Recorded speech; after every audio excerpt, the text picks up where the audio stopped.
नमस्कार, दबंग 24 न्यूज चॅनलमध्ये आपले स्वागत आहे। तिवसा मतदारसंघात राजकीय खळबळ। रविराज देशमुखांचे तिकीट मीच कापले, रवी राणांचा मोठा दावा। तिवसा मतदारसंघाच्या राजकारणात पुन्हा एकदा मोठी चर्चा रंगली आहे। आमदार रविराज देशमुख यांच्याबाबत केलेल्या वक्तव्यामुळे माजी खासदार रवी राणा यांनी राजकीय वातावरण तापवले आहे।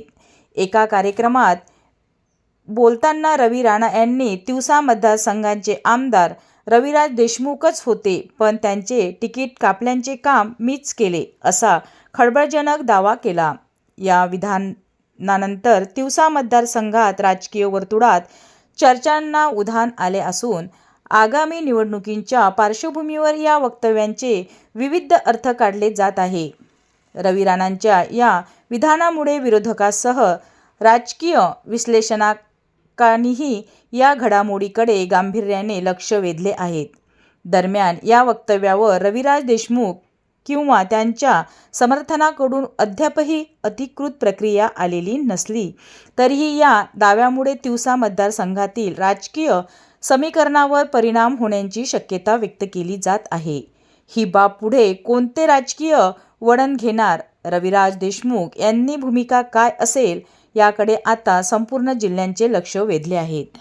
कार्यकर्त्यांसाठी लढला पाहिजे असा लढवय्या नेता म्हणजे रविराज भाऊ आहे आणि मला असं वाटतं की या दिवसानिमित्त मी एवढंच सांगेन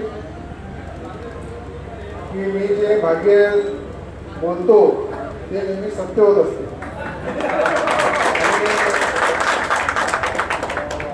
दिवसामध्ये बदल निश्चित आहे आणि ते रवी राणा करणार आहे